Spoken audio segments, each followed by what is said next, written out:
सोचिए, एक युद्ध का मैदान जहां एक महान योद्धा अर्जुन अपने सारथी और गुरु कृष्ण से कोई लड़ाई की रणनीति नहीं पूछ रहे, बल्कि वो एक ऐसा सवाल पूछते हैं जो जिंदगी के सबसे बड़े राज से जुड़ा है। और बस यही एक सवाल एक ऐसी बातचीत को जन्म देता है जो हम सबके होने के मतलब को एक बिल्कुल नए नजरिए से सामने रख देती है। तो चलिए शुरू करते हैं। कृष्ण इस गुत्थी को सुलझाने की शुरुआत करते हैं पहले हिस्से से, जिसे वो कहते हैं क्षेत्र, यानी कि द फील्ड। तो ये क्षेत्र है क्या? कृष्ण कहते हैं ये हमारा अपना शरीर है, और सिर्फ शरीर ही नहीं बल्कि वो पूरी दुनिया जिसके साथ हमारा शरीर इंटरैक्ट करता है। आसान भाषा में कहें तो ये वो मैदान है, वो स्टेज है जहां जिंदगी का सारा खेल खेला जाता है। लेकिन रुकिए, क्षेत्र का मतलब सिर्फ हमारा फिजिकल बॉडी नहीं है। कृष्ण समझाते हैं कि इसका दायरा बहुत बड़ा है। इसमें वो 5 तत्व तो हैं ही जिनसे ये शरीर बना है, पर साथ ही हमारी ईगो, हमारा इंटेलेक्ट, हमारा मन, हमारी 10 इंद्रियां, ये सब भी इसी क्षेत्र का हिस्सा हैं। और तो और हमारी इच्छाएं, हमारा अटैचमेंट, सुख, दुख, यहाँ तक कि जन्म और मृत्यु, ये सब कुछ जो भी हम अनुभव करते हैं वो सब इसी क्षेत्र के अंदर आता है।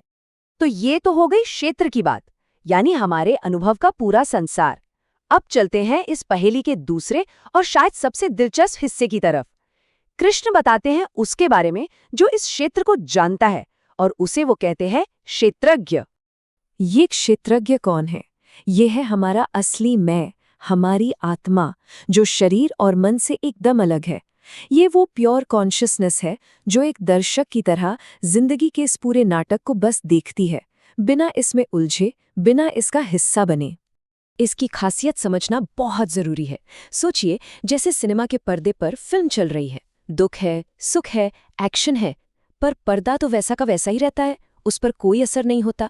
बिल्कुल वैसे ही शरीर बूढ़ा होता है, मन कभी खुश होता है, कभी दुखी। लेकिन ये क्षेत्रज्ञ, ये साक्षी, इन सब बदलावों से अछूता रहता है। ना ये जन्म लेता है, ना ये मरता है।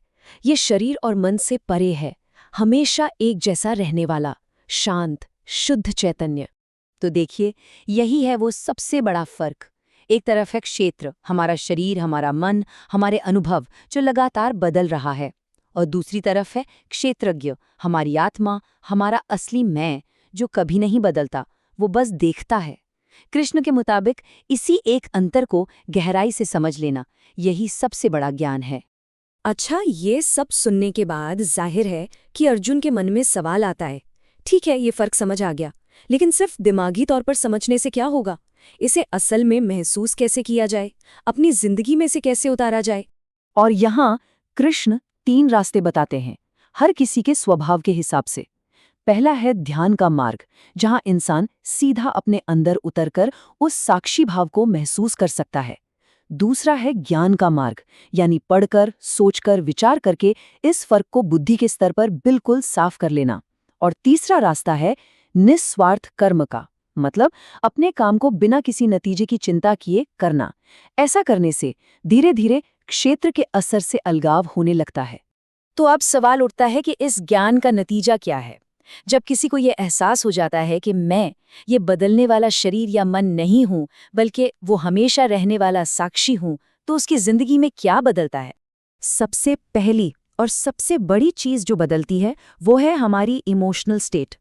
सोचिए, जब ये एहसास हो जाए कि हमारा जो असली वजूद है उसे दुनिया के दुख, हार जीत, उतार चढ़ाव छू भी नहीं सकते, तो एक कमाल की आज़ादी महसूस होती है। रोज की टेंशन, चिंता, भविष्य का डर, ये सब अपनी पकड़ खोने लगते हैं।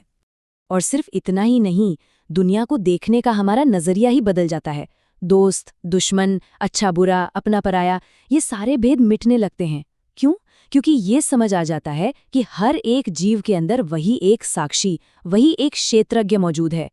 इससे हमारे रिश्ते और हमारे फैसले दोनों बेहतर हो जाते हैं। इस पूरी समझ का जो सबसे बड़ा मकसद है वो एक ही है, और वो है मुक्ति, यानी जन्म और मृत्यु के इस कभी न खत्म होने वाले चक्र से आजादी, जिसे हम मोक्ष कहते हैं। यही इसका अल्टीमेट गोल है। कृष्ण के ये शब्द इस पूरे सार को एक बार फिर से सामने रखते हैं। वो कहते हैं, इस सच को समझ लो और फिर हर चीज में वही शाश्वत आत्मा दिखाई देगी। और तुम इस क्षेत्र की सीमाओं से पार हो जाओगे।